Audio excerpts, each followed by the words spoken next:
O conteúdo desse programa é forte e não é recomendado para menores. Alguns detalhes foram alterados. Kim Anderson é uma testemunha de Jeová exemplar, pura e com uma fé inabalável.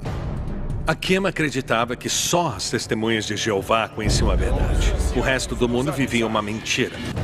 Ela obedece aos anciões poderosos da igreja, que têm autoridade absoluta sobre a congregação. Os anciões devem ser temidos. É como brincar de Deus com a vida alheia, é perigoso. Se ela não tomar cuidado, sua obediência fiel vai aprisioná-la em um inferno criado por ela mesma. Não devia ter acontecido. Não conseguia nem imaginar, foi mesmo horrível.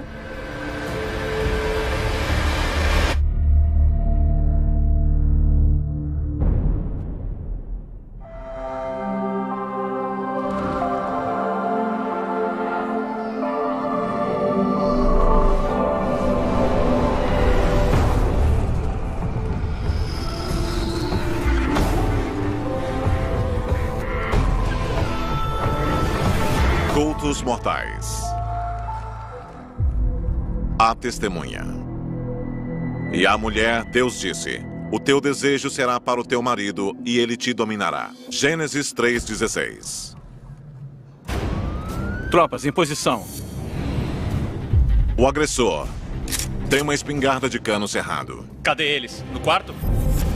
A polícia cercou o apartamento, isolou a área. É uma situação muito difícil para a polícia. Nós tentamos pôr um negociador ao telefone para falar com uma pessoa armada e... Afastem-se. Está me ouvindo? Mas esse homem não deixará ninguém menosprezá-lo. Alô? A mulher disse: meu Deus, ele está entrando no quarto em que estão as crianças. E deixou o telefone cair. Eu gritei e gritei. E ainda tenho pesadelos. Fiquem naquela janela. Como isso pôde acontecer? Deve existir um motivo. Eu recorri à minha religião, que diz que Jeová deve saber o motivo.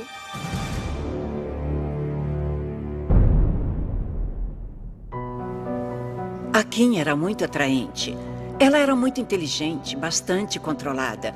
Ela cresceu como testemunha de Jeová e acreditava que outra vida levaria à morte.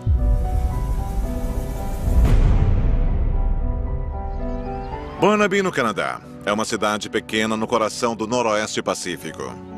Por gerações, tem sido o lar de uma comunidade unida de famílias de testemunhas de Jeová, como a de Kim Anderson. Eles se achavam as pessoas mais felizes do mundo. Existiam histórias de pessoas que os procuravam por isso. As testemunhas surgiram nos Estados Unidos no século XIX. É uma denominação cristã, diferenciada pela crença em um Deus chamado Jeová e um código moral excepcionalmente rígido. Eles acreditam que são um povo único que tem o direito a um lugar especial. Eles aspiram viver num paraíso na Terra, em paz, harmonia e perfeição. O resto do mundo é governado pelo diabo. Nos anos 60, Kim era filha única de uma família devota de testemunhas de Jeová, que seguia o caminho que a igreja traçara para ela. Ela era muito idealista. Ela queria servir a Jeová. A verdade está do nosso lado. E servir a Jeová é um estilo de vida muito esgotante. Como todas as testemunhas, Kim e a família deviam comparecer à igreja 3 vezes por semana. Eles passavam o resto do tempo andando pelo bairro, oferecendo estudos da Bíblia e panfletos para os incrédulos. A pregação de porta em porta deles é muito importante. Converter pessoas a entrar no rebanho. Milhões de livros e revistas são distribuídos todos os dias em todo o mundo. As testemunhas aprendem que é uma obrigação deles salvar as almas do máximo de pessoas possível. É uma missão urgente, devido à crença fundamental de que um fim dos tempos apocalíptico se aproxima. As testemunhas acreditam que vivemos os últimos dias deste mundo. Quando o Armagedon chegar, todos irão morrer.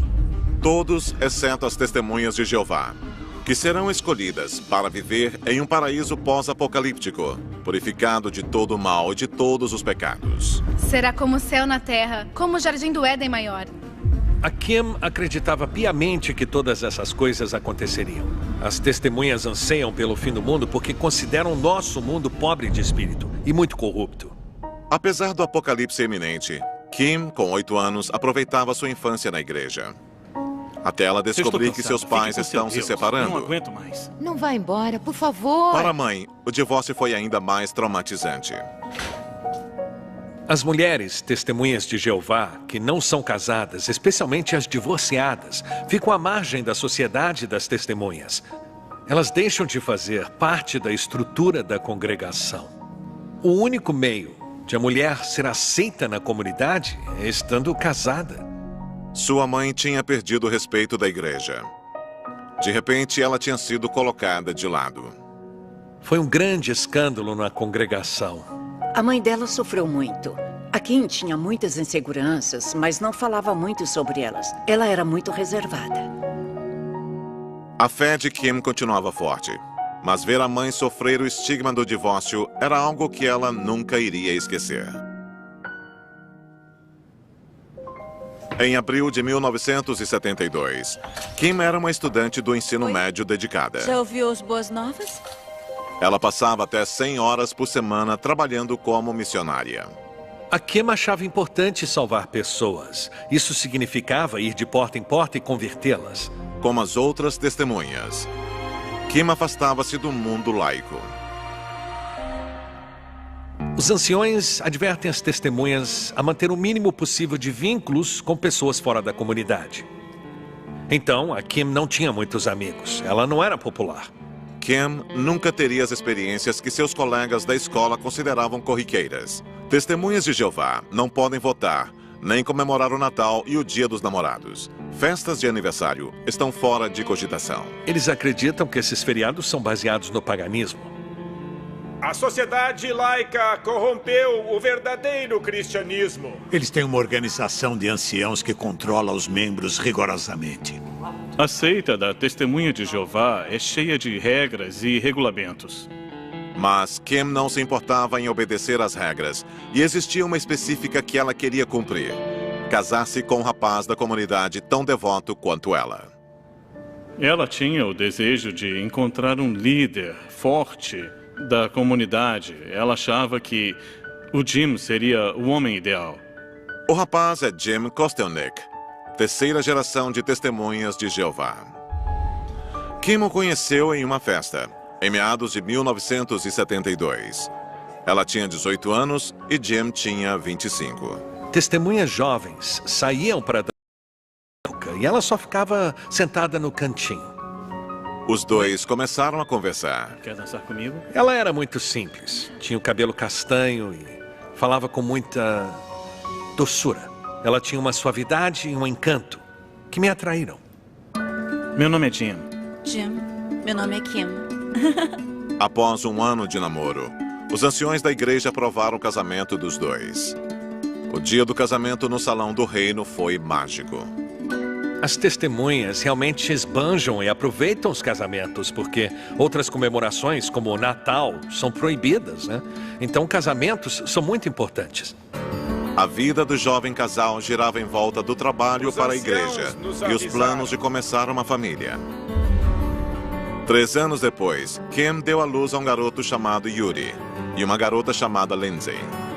A Kim era uma mãe maravilhosa, muito dedicada aos filhos. Algumas mulheres têm vocação para ser mãe e outras não, e ela tinha.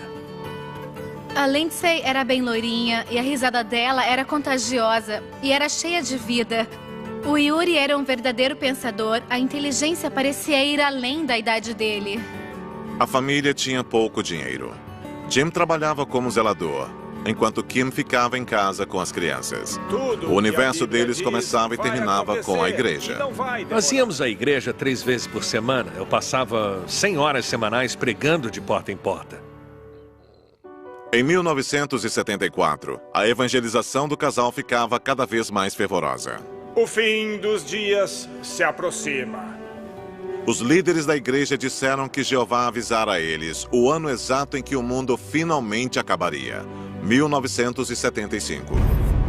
O Armagedon chegaria em breve.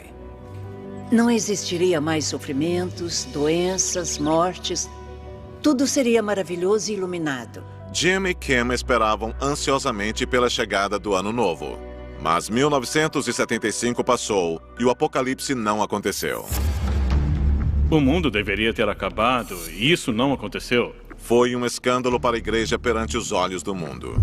Ele nos negou o arrebatamento por enquanto. E para algumas testemunhas, isso provocou uma crise de fé. Um deles era Jim Kostelnik. Eles faziam várias previsões diferentes sobre o fim do mundo. Primeiro chegaria em 1800, depois em 1914 e depois em 1975. Isso é o que as testemunhas vendem. Uma promessa que não podem cumprir. Se tem dúvidas, pergunte a eles. Se eles erram a data do fim do mundo, por que acha que estão certos sobre as outras coisas? Profundamente abalado, Jim expressou abertamente algumas dúvidas que tinha sobre a igreja. Eu comecei a fazer perguntas. Conversei com a Kim. Ela disse para eu conversar com os anciões. E os anciões não tinham nenhuma resposta, além de continue indo à igreja, continue pregando de porta em porta. Isso me deixou furioso. Kim estava arrasada com a perda de fé de Jim. A fé dela era forte como nunca. Ela sabia que o comportamento problemático de Jim poderia ter consequências perigosas para seu casamento e sua reputação na igreja. As pessoas que questionam a efetividade das crenças sofrem penalidades, ou até expulsão ou excomunhão da organização. Se os membros da sua família são testemunhas, você pode perder a família. A Kim tinha medo de contrariar os anciões. Ela acreditava que tinha que ser testemunha para preservar a vida dela e dos filhos. Kim ainda tinha trauma do que aconteceu com a mãe, uma divorciada que a igreja condenava. Mas chegara o momento de tomar uma decisão dolorosa. E o que ela precisaria fazer teria consequências inacreditavelmente cruéis para todos que ela amava. É perigoso dar o seu poder a pessoas que alegam falar por Deus. Ela sentia medo o tempo todo. Eles não tinham para onde se esconder. Em 1976, testemunhas de Jeová do mundo todo, inclusive Jim e Kim Kostelnik, estavam surpresos por ainda estarem vivos. Os líderes da igreja profetizaram que esse ano nunca chegaria, que o mundo acabaria primeiro.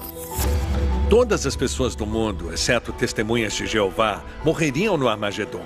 Esperávamos que isso acontecesse em 75, mas não aconteceu. Mas os líderes da igreja alegavam que o apocalipse ainda viria e que os membros eram, de certa forma, culpados pelo atraso. O Senhor nos achou pobres de espírito. Nas reuniões, os líderes da igreja diziam que a culpa era nossa. É como se culpassem os recrutas, e aquilo me decepcionou muito.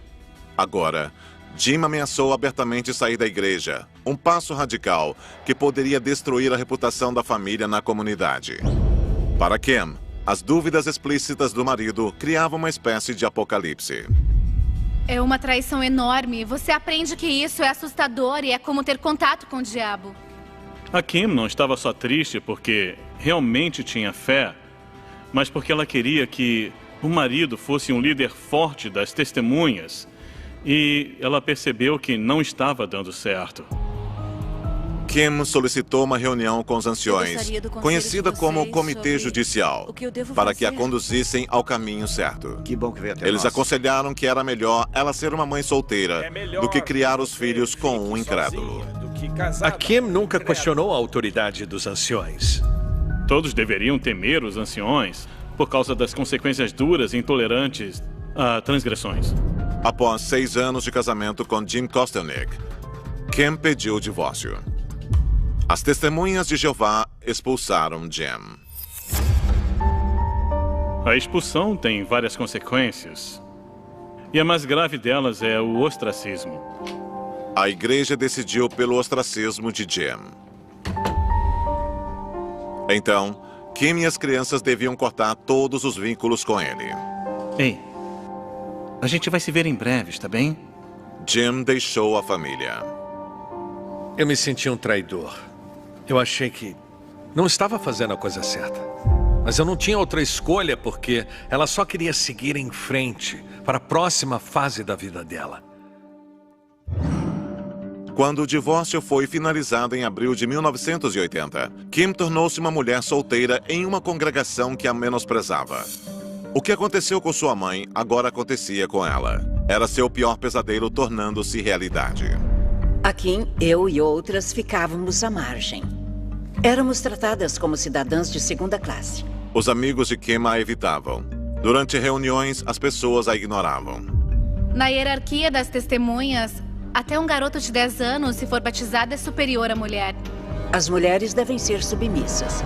Ela realmente não passava de uma mulher.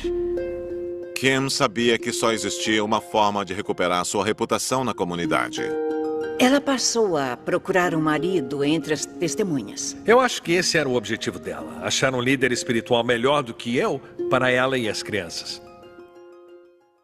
Apenas um mês após o divórcio, Kim foi a um retiro patrocinado pela igreja em Maui. Ela estava determinada a encontrar um marido. Existia um lugar para testemunhas de Jeová, acho que pertencia a um casal de testemunhas. Na manhã seguinte à sua chegada, Kim foi apresentada a um homem do Texas.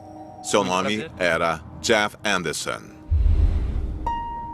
Ele era educado, respeitoso, estava sempre arrumado, tinha cerca de 1,82 m de altura. Jeff disse a ela que morava no Havaí e trabalhava como discotecário. E como a maioria das pessoas do resort, os dois tinham algo importante em comum. Ele alegava ser uma testemunha fiel. Surgiu o interesse.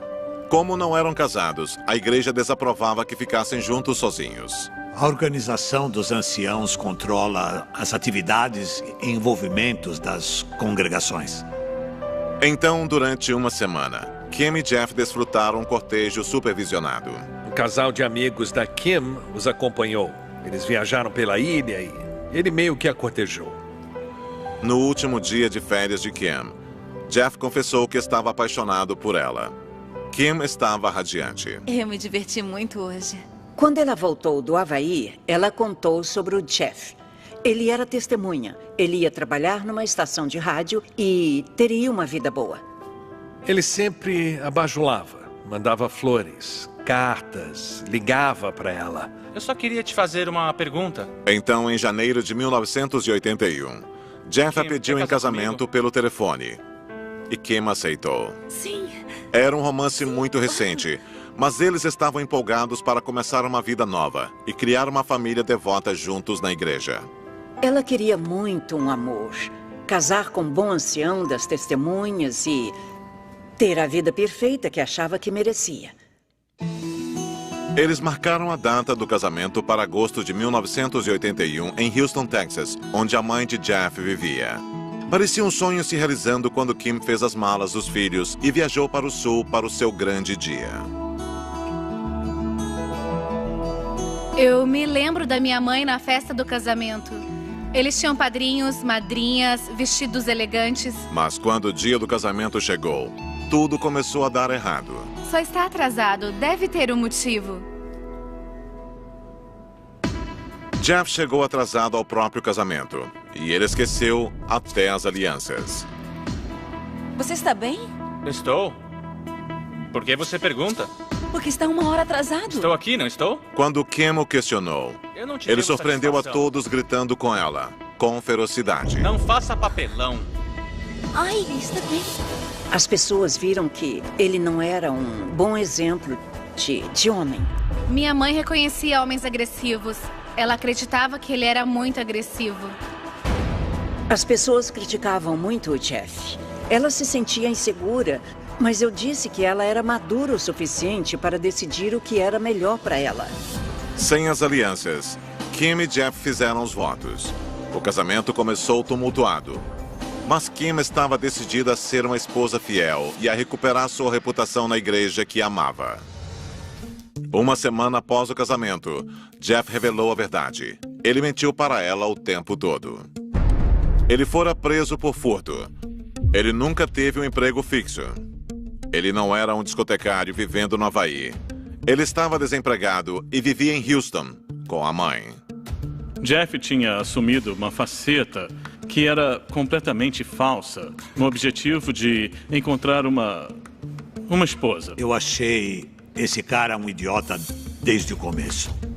Kim estava chocada e ficou ainda mais aborrecida ao saber que, apesar de Jeff ser batizado como testemunha de Jeová, Ele não era um seguidor devoto que dizia ser durante o cortejo. Quero pegar de porta em porta. De novo. O Jeff Anderson podia se passar por uma testemunha fiel. Não.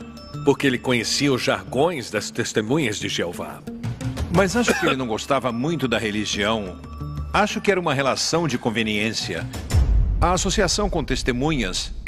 Estou tentando resolver, amor. Quero que sejam felizes comigo. Jeff prometeu levar a família para o Canadá após o casamento, mas não tinha dinheiro suficiente.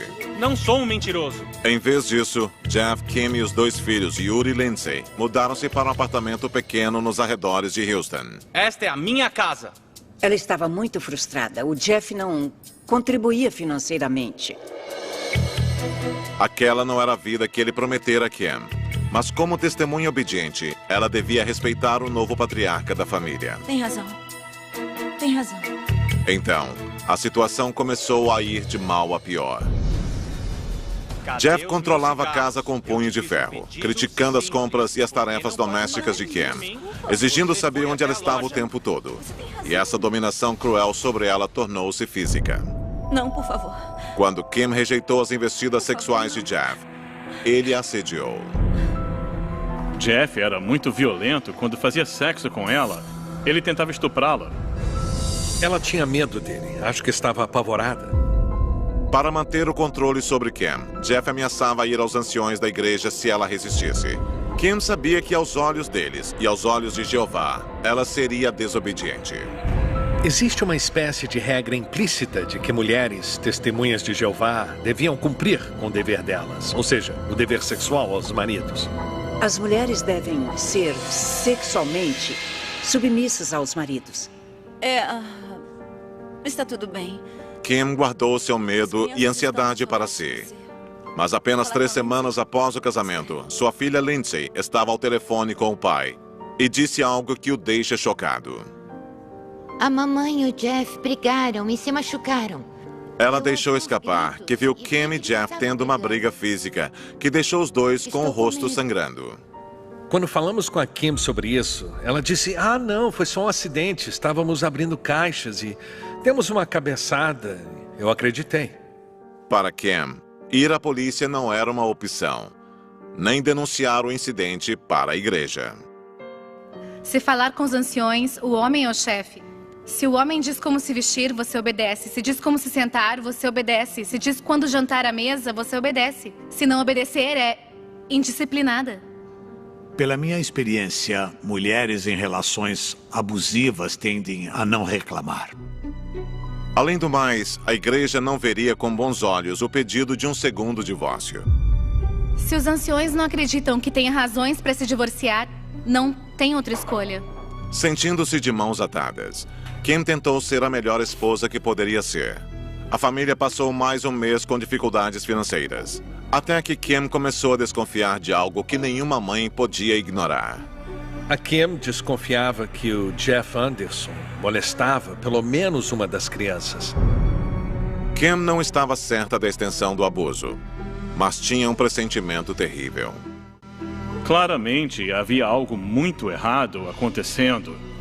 Acho que ela sabia, mas não tinha coragem de falar. Kim não sabia a quem recorrer. Tudo que sabia era que ela não queria ficar de braços cruzados enquanto seus filhos inocentes corriam perigo. Então, apenas 6 meses após o casamento, Kim conseguiu um empréstimo para voltar com os filhos para o Canadá. Eu lembro que a Kim e os filhos ficaram na nossa casa. Eu só lembro que adorava a companhia do Yuri e da Lindsay. E da alegria e beleza daquelas crianças. Desesperada por compreensão, Kim foi direto aos anciões da igreja. Ele mentiu? Ele disse que era uma testemunha devota? Ela explicou que Jeff a enganara.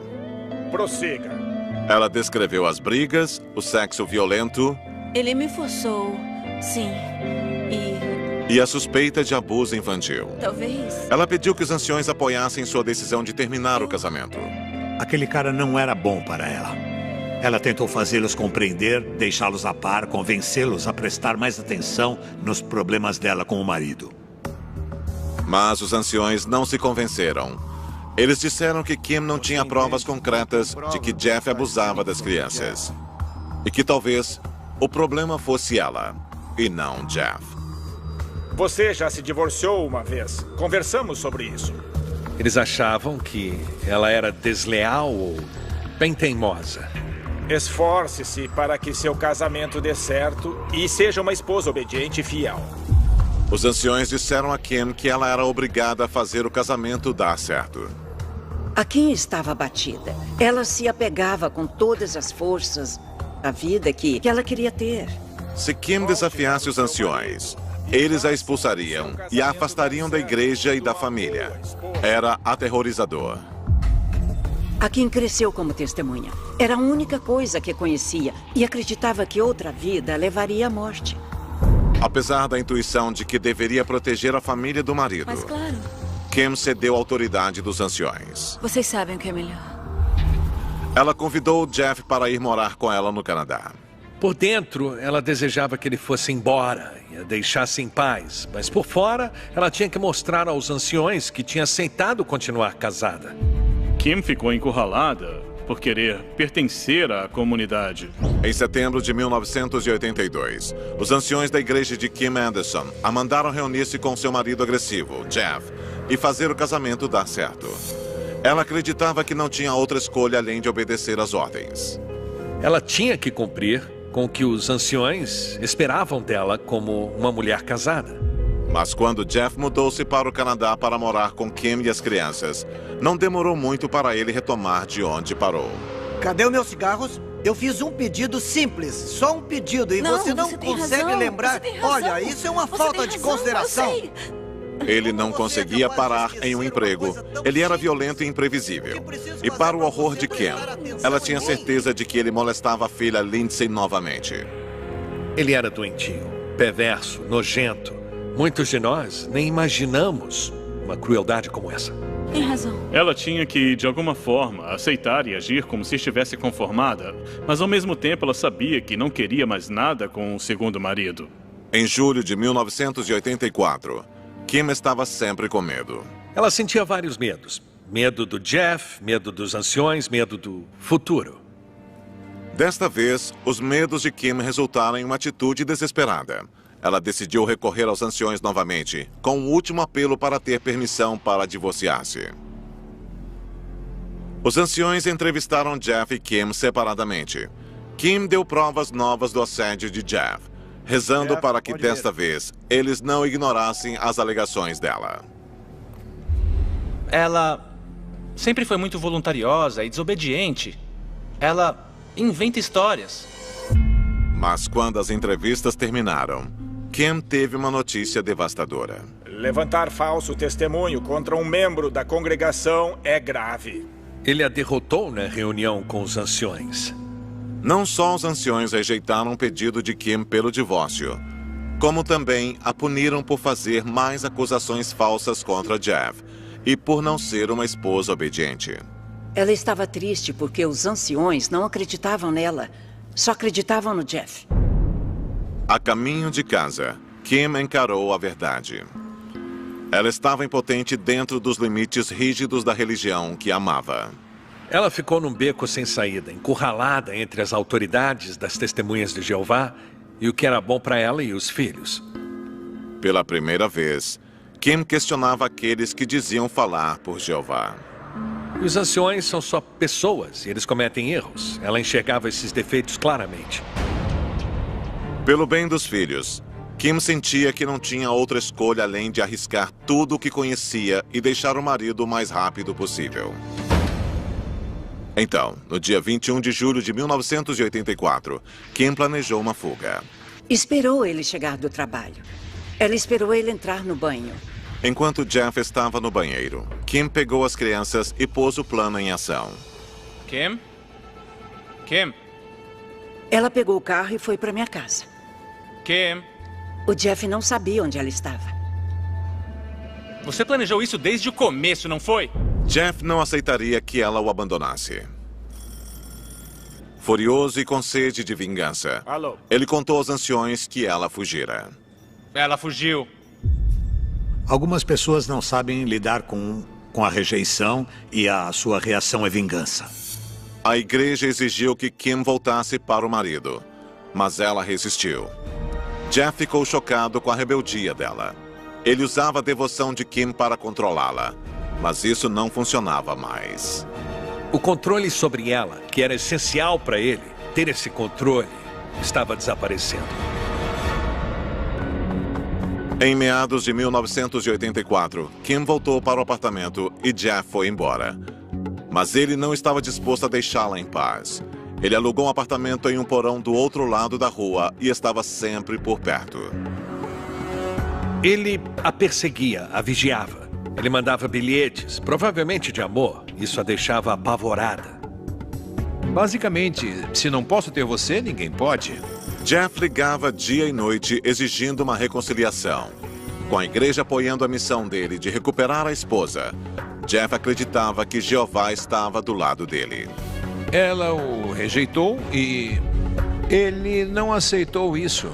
Ele sentia raiva, medo, ciúmes, vingança. Não conseguiu lidar bem com isso. A situação ficava cada vez pior. Jeff começou a invadir a casa de Kim. Ele tirava os eletrodomésticos dela da tomada. Eram truques sujos para mostrar que ele estava por perto, para continuar perturbando ela. Jeff parecia incontrolável. Kim vivia diariamente aterrorizada, sabendo que sua família corria perigo em sua própria casa. O Yuri e a Lindsay ficaram no meio do fogo cruzado e era muito, muito difícil para eles suportar isso. Sentir aquele ambiente destrutivo. Kim trocou as fechaduras e rezou. Se Jeff aparecesse novamente, suas ações seriam imprevisíveis. Algumas pessoas não suportam a rejeição, mas nem todas recorrem àquele tipo de violência. A pessoa precisa ser problemática ou muito doentia para fazer aquilo. Em 1985, a devota testemunha de Jeová, Kim Anderson, morria de medo do marido abusivo, Jeff. Ele tinha que ter poder e controle. Não suportava a rejeição. Ele continuou indo atrás dela. Como a igreja não reconhecia a gravidade da situação, Kim resolveu agir sozinha. Ela convenceu Jeff a sair de casa e trocou as fechaduras. Mas tinha medo de pedir ajuda. A Kim era muito cuidadosa com o que dizia, como se ela tivesse medo de alguma coisa. E eu sentia esse medo. 29 de agosto era um dia quente de verão. Kim estava ao telefone com a mãe. A manhã estava agradável até então e Kim sentia-se tranquila pela primeira vez em muito tempo. Tão tranquila que esquecera de trancar a porta da frente. Jeff entrou na cozinha de Kim. Ele entrou. A Kim estava lá, as crianças estavam no quarto. Antes que Kim pudesse reagir, temos que conversar. Ela estava olhando para o cano de uma espingarda. Mãe, eu tenho que ir. Tem uma arma na minha cabeça. A Kim disse algo do tipo: tem uma arma apontada para mim, não posso mais falar. Cadê eles? No quarto? A mãe de Kim ainda estava do outro lado da linha. Confusa e desesperada, ela ligou para a polícia. Ela disse que ele tinha uma arma. Imediatamente a polícia entrou em ação. Em minutos, um negociador de resgate da polícia local ligou para o apartamento de Kim. Alô? É muito difícil para a polícia neutralizar a situação para que as coisas não piorem. Tropas, em posição. Nós nos preparávamos para conter o local. Enquanto Kim tentava explicar a situação, ela viu Jeff indo em direção a Yuri e a Lindsay. Por favor, corram, ele está no quarto. Ela disse: meu Deus, ele está entrando no quarto em que estão as crianças. Façam o que eu mandar. Nós tentamos persuadi-lo. Se era briga entre ele e a esposa, o negociador tentaria pelo menos resgatar as crianças. Depois, tentaria fazer o indivíduo se render. Por favor, venham. Kim conseguiu distrair Jeff com o telefonema para que se afastasse das crianças. Eles querem falar com você. Alô? Mande eles se afastarem. Jeff ameaçou matar a todos se a polícia tentasse interferir. Estou falando sério. Mande eles se afastarem, está me ouvindo? E então, às 11h16 da manhã, a ligação caiu. A polícia agora cercava o prédio. Não podemos somente entrar. Devemos analisar os perigos para proteger as pessoas que estão na casa. Você nunca me amou. Disse que me amava, mas nunca me amou. De acordo com registros posteriores da polícia sobre o incidente, a família inteira estava em um quarto dos fundos e Jeff gritava com Kim, reclamando de toda a dor que ela causara. Durante 1 hora, ele a repreendeu e a torturou verbalmente. Eu não acredito que fez isso comigo. Porque me rejeitou? Porque não podemos reatar? Kim tentou assumir a culpa pelo fim do casamento. Você tem razão. Como sua esposa, eu devia ter ouvido os anciãos. Eu devia ter ouvido você. Me abraça. Mas quando Jeff pediu que ela o abraçasse, ela não teve coragem. De repente, algo mudou em Jeff. Ele apontou a arma para ela e, para o horror das crianças, disparou, matando-a na hora. Lindsay, de 10 anos, abraçava um ursinho. Jeff apontou a arma para ela. Ela levantou as mãos, num movimento defensivo, para a espingarda. E ele atirou na Lindsay. O Yuri abraçou a irmã dele e levou um tiro também. Em um instante, 3 vidas foram interrompidas de forma brutal e cruel. Eu não consigo imaginar o horror que as crianças sentiram nos últimos segundos. Eles eram tão amigos, tão companheiros. Eles se amavam muito. E ela morreu nos braços do irmão. Ainda é insuportável de imaginar. E eu ainda tenho pesadelos. Jeff deixou a arma no apartamento e tranquilamente saiu pela porta da frente. Ele foi imediatamente preso. Quando a polícia entrou no apartamento, encontrou uma cena de horror indescritível. Não existem palavras para explicar como a polícia se sente quando assassinatos envolvem crianças. E disse aos policiais que gostaria que ele tivesse virado a arma para si mesmo. Um policial foi encarregado de uma tarefa comovente: contar a Jim que os filhos foram assassinados. Sr. Kostelnik? Um policial à paisana foi até a minha casa. Ele tirou um papel impresso do bolso e o leu. Mas ele tremia tanto que a carta quase caiu das mãos dele. Eu pensei que eu não queria ouvir, mas tinha que ouvir. Um aviso de que os meus filhos foram assassinados. O maior medo de qualquer pai, com certeza. Eu achei que não fosse verdade, que deveria ter sido algum erro. A polícia deve ter cometido um erro. Toda a comunidade ficou arrasada com os assassinatos trágicos. Eu desejava estar lá para impedir os tiros. Era só nisso que eu pensava. Ver o Jeff com a arma e querer me jogar na frente e tirá-la dele. Eu pensava, sei que ele é maior do que eu e eu não teria conseguido detê-lo. Como era possível? Aquelas crianças lindas que brincavam com meus filhos, as risadas e... Eu não conseguia entender. Para Jim Kostelnik, que há muito tempo questionou a doutrina das Testemunhas de Jeová, a resposta da igreja sobre o assassinato da ex-esposa e dos filhos foi chocante. Tudo o que disseram foi que a Kim, o Yuri e a Lindsay seriam recompensados depois do Armagedon. Eles ressuscitariam nesse dia e viveriam felizes para sempre no reino de Cristo. Jim foi ao velório dos filhos, no Salão do Reino, na intenção de compartilhar o luto com amigos antigos e a família na comunidade das testemunhas. Mas mesmo em um dia tão triste, todos ignoraram Jim durante o velório. Era como se eu fosse invisível, porque não fazia mais parte da comunidade. Eles fizeram isso na casa de Deus. No dia 4 de dezembro de 1986, um júri declarou Jeff Anderson culpado das 3 acusações de homicídio doloso. Ele foi condenado à prisão perpétua para cada acusação, mas Jeff Anderson ainda tinha pendências com Kim e a família. Menos de um ano após sua sentença, ele enviou uma carta da prisão para Jim Kostelnik. Olhei para a carta, vi a letra dele e pensei, essa é a mão que matou os meus filhos. Será que eu devo ler essa carta? Mostrei para Marge, minha esposa, e ela olhou para mim como se eu fosse louco. vai mesmo ler isso? E eu disse, deve ser um pedido de desculpas, né? Só pode ser isso. Então eu abri. Desesperado por respostas, Jim começou a corresponder-se com Jeff. O Jim ainda tentava achar alguma bondade no assassino. Como lidar com isso? Como não enlouquecer? Eu acho que nós conseguimos porque nos envolvemos, fizemos perguntas. Nós seguimos em frente porque, se eu parar, o desespero pode me levar ao fundo de um poço. Então acho que toda família de uma vítima de assassinato lida de uma forma diferente. Meu incentivo foi procurar a verdade. O que aconteceu? Por que aconteceu? Isso me deu forças por anos.